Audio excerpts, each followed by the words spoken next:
troisième épisode concernant les immortelles, les éternels immortelles.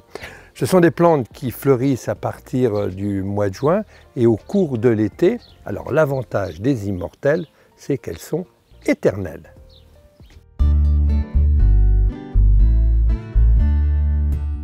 Comment peut-on avoir de telles immortelles dans un jardin? Figurez-vous que ce sont des plantes très faciles à cultiver. Je vous propose d'aller consulter la première vidéo concernant le semis d'immortelles entérines et puis ces mêmes immortelles qui ont été repiquées ensuite en mini-motte, de la mini-motte.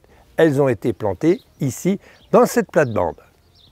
Voici maintenant venu le temps de récupérer ou de couper quelques fleurs pour confectionner des bouquets pour l'hiver prochain, voire plusieurs années. Bon, si on en sème plusieurs années de suite, on pourra renouveler de toute façon ces bouquets. Si on admire les fleurs, on peut voir aussi que les insectes sont très intéressés par les immortelles. On voit des abeilles, on voit des cirfes, on voit même de temps en temps des papillons. Alors maintenant, nous allons pratiquer la coupe à une seule condition, c'est que les fleurs soient épanouies, mais pas trop.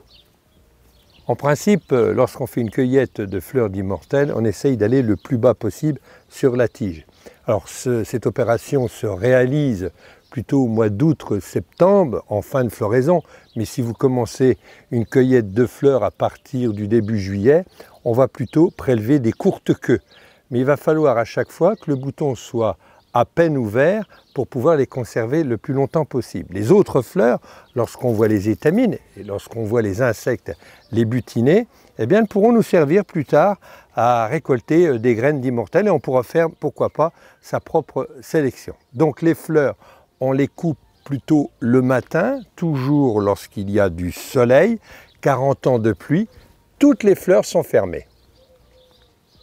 Ici, il s'agit d'un bouquet d'immortelles courte queue. Ceux qui font de l'art floral peuvent toujours remonter, c'est-à-dire toutes ces fleurs sur des tiges pour imiter les grandes tiges d'immortelles. Alors maintenant, on peut soit les mettre dans un vase, dans l'eau, à la lumière, on en profite directement. Et si on veut les conserver beaucoup plus longtemps, pendant plusieurs années, eh bien vous les suspendez la tête en bas dans un abri, dans le noir, surtout les privés de lumière. Et puis une fois que les fleurs seront bien sèches, vous allez les envelopper dans un journal pour qu'elles conservent absolument leur couleur.